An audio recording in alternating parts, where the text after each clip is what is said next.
Halo semua, jumpa lagi kita di channel Bahas Hukum. Di sini kita bahas hukum dengan bahasa tongkrongan, dengan bahasa warung kopi, dengan bahasa yang paling mudah kita sama-sama mengerti.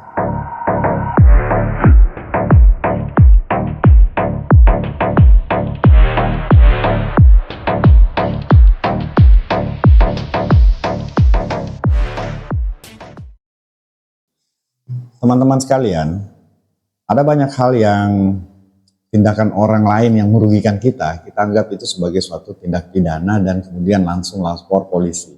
Padahal sebenarnya masalahnya sepele, kita nggak bisa membedakan kapan sesuatu perbuatan itu adalah one prestasi, kapan suatu perbuatan itu disebut sebagai perbuatan melawan hukum. Nah, pada kesempatan kali ini kita akan bahas kedua istilah ini. Apa sih perbedaan antara one prestasi dan apa yang membedakan dia dengan perbuatan melawan hukum? Kalau melihat dari ketentuan pasal 1238 KUH Perdata, kita Undang-Undang Hukum Perdata ya, bukunya tebal dan itu membosankan sekali buat siapapun untuk membacanya satu-satu. Tapi di pasal 1238 disebutkan pada saat debitur dinyatakan lalai setelah dia tidak menepati janjinya dan diberikan peringatan. Pada video yang lalu kita sudah bahas tentang apa sih itu somasi. Nah, peringatan di sini yang dimaksud adalah somasi, memperingatkan bahwa Anda sudah lalai, Anda sudah tidak lagi mematuhi isi dari perjanjian. Jadi kalau one prestasi itu adalah istilah lainnya disebut dengan ingkar janji atau cedera janji. Artinya di sini harus ada kesepakatan yang mendahului. Jadi kita misalnya nih jatuh tempo pembayaran ke bank misalnya cicilan rumah, atau kita ngutang sama teman kita pinjam dulu 100, saya balikin minggu depan. Ternyata minggu depan galakan dia daripada yang punya duit. Maka pada waktu itu si peminjam duit sudah bisa dinyatakan sebagai one prestasi. Sepanjang, ini yang juga menjadi krusial ya, itu tidak ada niat jahat sebelumnya. Banyak orang yang pura-pura pinjam duit, pura-pura beritikat baik, pura-pura bikin perjanjian, tapi ujung-ujungnya malah nipu. Nah, kalau sudah nipu, itu jelas adalah perbuatan melawan hukum dan itu bisa dibawa ke ranah pidana. Nah, jadi memang perbedaannya sangat tipis, tapi kita tetap bisa mencari perbedaan dari keduanya. Sementara itu di satu sisi ada yang namanya perbuatan kalau one prestasi tadi dasarnya adalah perjanjian, kalau ketentuan pasal 1335, lagi-lagi pasal 1335 KUH Perdata. Banyak banget ya teman-teman ya. Siapa orang gila yang bisa menghafal ribuan pasal dalam kitab undang-undang? Kitab undang-undang pidana kita sampai pasal 500 sekian, kalau perdata itu malah sampai pasal 2000. Tidak seorang pun ahli hukum bahkan yang bisa ngapalin itu semuanya. Nah, tapi berdasarkan ketentuan pasal 1338 disebutkan bahwa setiap orang yang melakukan perbuatan yang merugikan orang lain itu disebut sebagai perbuatan melawan hukum. Entah karena dia kesengajaannya atau karena dia lalai atau karena kekurang hati-hatiannya sehingga menimbulkan kerugian. Dia perlu ada perjanjian terlebih dahulu, tapi karena suatu peristiwa, karena adanya suatu perbuatan sehingga menimbulkan kerugian bagi pihak lain. Nah, ini yang disebut sebagai perbuatan melawan hukum. Misalnya, kita nggak sengaja nih nyenggol laptop teman kita sampai laptop itu jatuh, kecebur di kolam misalnya sampai itu rusak, maka itu disebut sebagai perbuatan melawan hukum. Bisa dibedakan ya, kalau one prestasi tadi misalnya, saya pinjam laptopnya untuk hubungan kerja, itu itikat baik ya, yang harus bisa dibuktikan bahwa kita memang sejak awal tidak ada niat untuk memiliki laptop itu.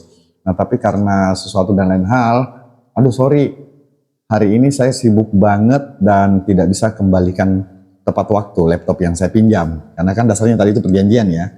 Maka di situ kita disebut sebagai one prestasi. Itu bukan tindak pidana, tapi ingkar janji. Nah, tentu saja keduanya sama-sama menimbulkan kerugian, tapi berdasarkan sebab lahirnya. Yang satu lahir karena perjanjian, yang satu lahir karena bukan perjanjian.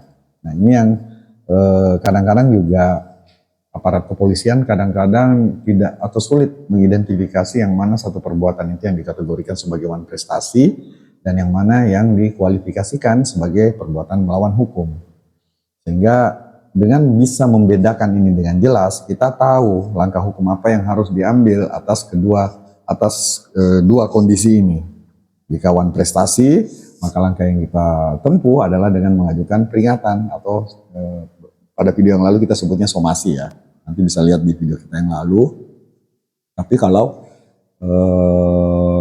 PMH itu bisa dilakukan dengan gugatan perdata, tapi juga bisa dilakukan dengan melapor ke kepolisian. Misalnya ya, kita kurang hati-hati sehingga nabrak orang nih. Kalau nabrak orang itu memang murni pidana ya, kelalaian yang menimbulkan orang lain sampai luka-luka, apalagi sampai dia meninggal dunia. Jelas itu bukan tindakan perdata, tapi juga sudah masuk pada ranah pidana atau kejahatan. Jadi setiap tindakan yang membahayakan nyawa orang lain mau sengaja atau enggak, itu masuk dalam ranah pidana. Berbeda halnya jika itu properti atau barang-barang pribadi atau apa ya, itu bisa masuk ranah perdata.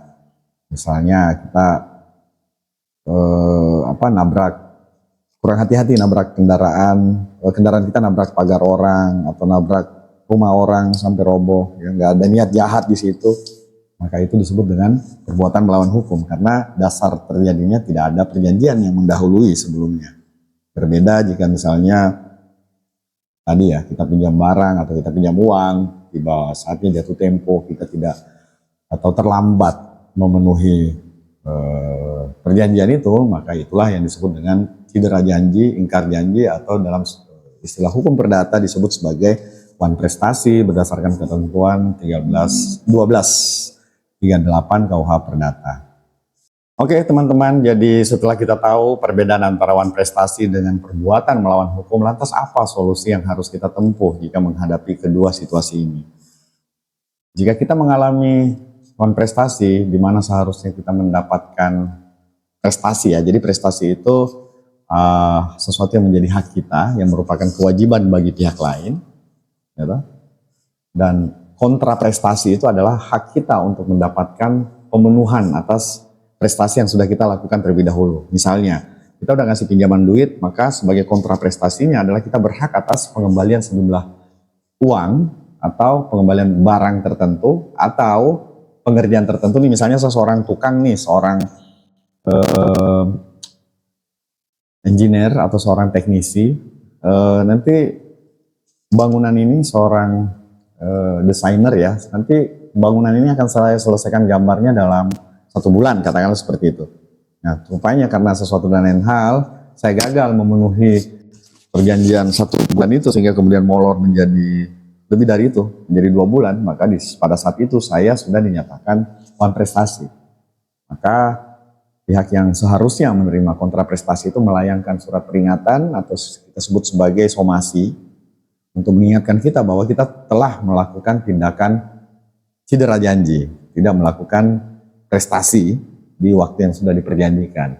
Nah sebaliknya, di perbuatan melawan hukum itu tidak diperlukan adanya somasi terlebih dahulu. Itu bisa langsung dikualifikasikan sebagai perbuatan melawan hukum tanpa ada peringatan. Nah itu juga proses itu yang membedakan. Keduanya tetap melakukan proses di pengadilan berupa gugatan perdata. Pada video yang lalu kita sudah sebut bahwa proses penyelesaian di hukum acara perdata kita selalu harus menempuh sebuah proses awal yang kita sebut sebagai mediasi, di mana para pihak yang bersengketa, entah karena dia wan prestasi atau entah karena dia perbuatan melawan hukum, itu diberi kesempatan oleh hakim atau mediator di pengadilan untuk bisa menemukan solusi sendiri atau menyelesaikan permasalahan ini secara damai sebelum pengadilan atau hakim mengambil alih permasalahan ini untuk kemudian diputuskan secara hukum di pengadilan. Jadi seperti itu teman-teman, sehingga setelah kita sama-sama belajar melalui video ini, kita sudah lebih tahu dan bisa membedakan kapan suatu peristiwa itu disebut sebagai wan prestasi dan kapan suatu peristiwa itu disebut sebagai perbuatan melawan hukum. Ini menjadi penting agar kita juga tahu langkah-langkah apa yang harus kita lakukan jika menemui dua kondisi ini. Jika yang tadi lahir karena perjanjian, yang satunya tidak harus ada perjanjian yang mendahului. Jika yang satunya harus melakukan surat peringatan atau somasi, teguran, maka yang lain perbuatan melawan hukum itu tidak diperlukan adanya suatu peringatan terlebih dahulu. Nah, dengan begitu kita udah bisa sama-sama memahami. Jika ada hal-hal yang ingin didiskusikan, silahkan isi di kolom komentar. Kita akan diskusi ini lebih lanjut dan sampai jumpa lagi di video selanjutnya, tentu saja di channel Bahas Hukum. Terima kasih.